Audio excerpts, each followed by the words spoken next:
నాకేమాత్రం అహంకారం లేదంటాడు కేటీఆర్. నా ఆత్మాభిమానాన్ని మీరంతా అహంకారంలో చూస్తున్నారని మనకి రివర్స్ గేర్ వేస్తాడు ఆయన.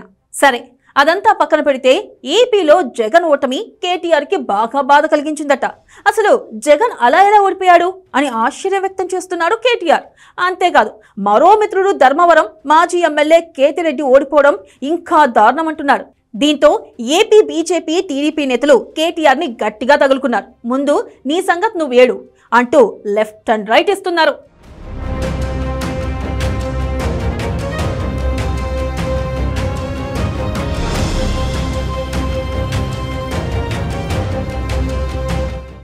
ఏపీలో జగన్ ఓడిపోవడం అంటే అదేదో ప్రజలు చేసిన తప్పన్నట్లుగా కేటీఆర్ మాట్లాడుతున్నారు. జగన్ ఓటమి చాలా బాధ కలిగించిందంట. ఇంత ఓటమిలోనూ 40% ఓటింగ్ తెచ్చుకోవడం చాలా గ్రేట్ అంటూ జగన్కి కితాబిచ్చాడు కేటీఆర్.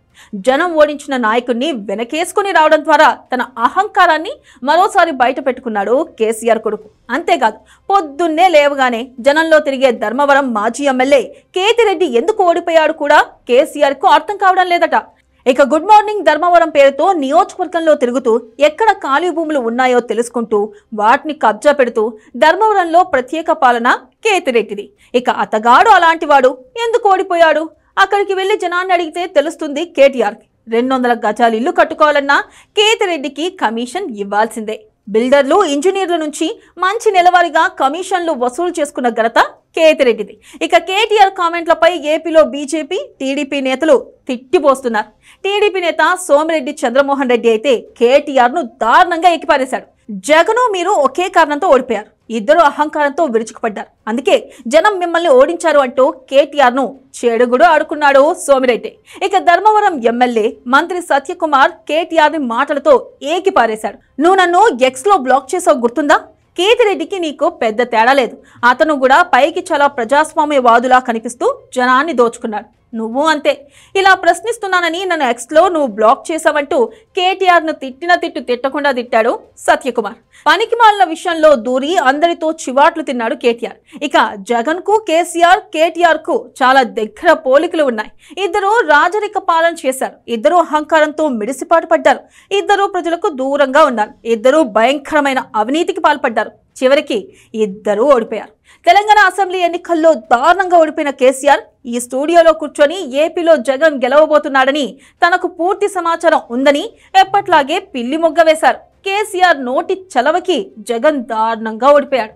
తెలంగాణలో తాను గెలుస్తానో లేదో చెప్పలేనివాడు ఆంధ్రాలో జగన్ గెలుస్తాడో లేదో ఎలా చెప్పగలడు?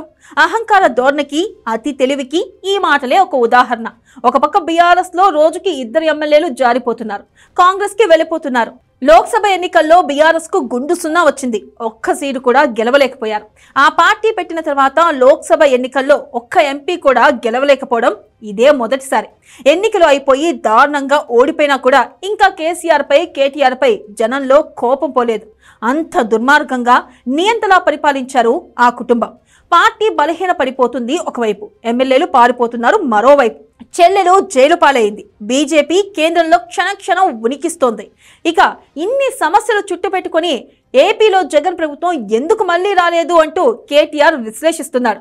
నా వీపు నువ్వు గోకు, నీ వీపు నేను గోకుతా అన్నట్లుగా నా గురించి నువ్వు బాగా పొగుడు, నీ గురించి నేను బాగా పొగుడుతా అంటూ జగన్ని ఆకాశానికి ఎత్తేస్తున్నాడు కేటీఆర్. ఇక కేటీఆర్, హరీష్ రావు ఢిల్లీకి వెళ్లి ఏం చేశారన్నది జనానికి తెలుసు, ఏ పార్టీలో అందరికీ తెలుసు. ఇక బీజేపీ ఆఫీస్ ముందు మోకాలు వేసి క్షమాపణలు వేడుకుంటూ తెలంగాణలో కలిసి పనిచేద్దాం రమ్మంటూ రహస్య సందేశాలు పంపుతున్నాడు కేటీఆర్. ఇది అందరికీ తెలిసిందే అయినా సరే వింకులు పోతూ జగన్ ఎందుకు ఓడిపోయాడో అర్థం కావడం లేదు. కేతిరెడ్డి ఓటమిని నేను జీర్ణించుకోలేకపోతున్నాను అంటూ కేటీఆర్ సన్నాయి నొక్కులు నొక్కడం జనం అందరికీ చికాకు తెప్పిస్తుంది. ఇక అహంకారం అంటే ఇదే. నీ ఏడుపు నువ్వు ఏడవకుండా వేరే వాళ్ళ విషయాల్లో దూరి చివరికి కేటీఆర్ ఇలా అబాసు పాలవుతున్నాడు.